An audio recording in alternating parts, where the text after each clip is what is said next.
प्रदेश में विधानसभा चुनाव के लिए भले ही 1 साल से ज्यादा का वक्त हो, मगर दोनों प्रमुख राजनीतिक दल सत्ताधारी बीजेपी, विपक्षी कांग्रेस की चुनाव को लेकर कदम ताल तेज होते जा रहे हैं और अब वे पूरी तरह चुनावी मूड में नजर आ रहे हैं। कांग्रेस जहां उम्मीदवारों के लिए जमीनी सर्वे करा रही है, तो वहीं बीजेपी नेताओं का फीडबैक जुटाने में लगी है। राज्य में वर्ष 2018 में हुए विधानसभा के चुनावों से दोनों ही राजनीतिक दल सीख लेते नजर आ रहे हैं और किसी भी तरह की चूक के लिए तैयार नहीं है। ऐसा इसीलिए क्योंकि इस चुनाव में कांग्रेस भले ही कुछ बढ़त हासिल कर सत्ता में आ गई थी, मगर दोनों ही राजनीतिक दलों को बहुमत मिला था। पिछले चुनाव में 230 विधायकों वाली विधानसभा में कांग्रेस 114 और बीजेपी 109 स्थानों पर जीत हासिल कर पाई थी, मगर निर्दलीय और सपा बसपा के समर्थन के चलते कांग्रेस ने सरकार बनाई थी। आगे चलकर कांग्रेस के भीतर बगावत हुई और वर्ष 2020 में सरकार गिर गई। परिणाम स्वरूप बीजेपी को 1.5 साल बाद फिर सत्ता संभालने का मौका मिला। राज्य में सत्ता की कमान बीजेपी के हाथ में जरूर है, मगर वर्ष 2023 के चुनाव को लेकर पार्टी पूरी तरह सतर्क है, क्योंकि उसे वर्ष 2018 के नतीजे अब भी याद है।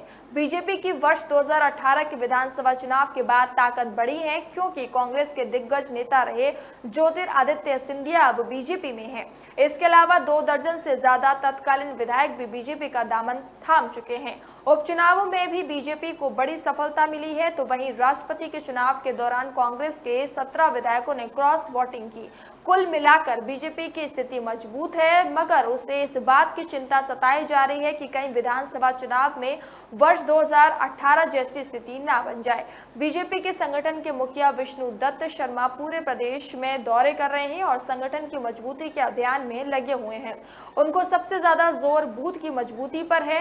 पार्टी ने अभी हाल ही में हुए नगरीय निकाय चुनाव के नतीजों को भी गंभीरता से लिया है, क्योंकि 16 नगर निगमों में से कांग्रेस के महापौर पद के उम्मीदवार 5 स्थानों पर जीते हैं, तो 2 स्थान अन्य को गए हैं।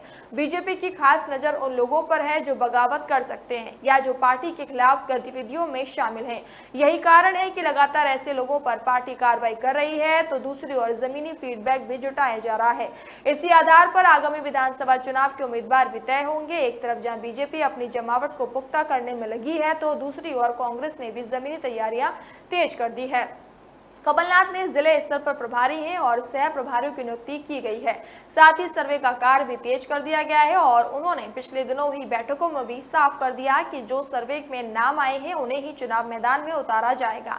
कमलनाथ के तेवर भी इन दिनों तल्ख हैं और वे पार्टी के नेताओं को हिदायत भी दे रहे हैं। साथ ही उन्होंने उन लोगों पर नजर पैनी रखने कहा है जो पार्टी को नुकसान पहुंचा सकते हैं। इतना ही नहीं, उन्हें अब इस बात का डर है कि कहीं पार्टी में फिर बगावत ना हो जाए।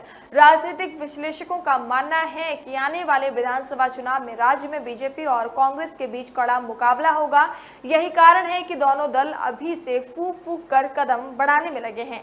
लिहाजा दोनों दल अपने अपने तरह से चुनावों की तैयारी कर रहे हैं। जो दल चुनाव जीतने एकजुटता से लड़ेगा, सफलता भी उसी के खाते में आएगी। जहां बगावत होगी, नुकसान भी उसे ही होगा।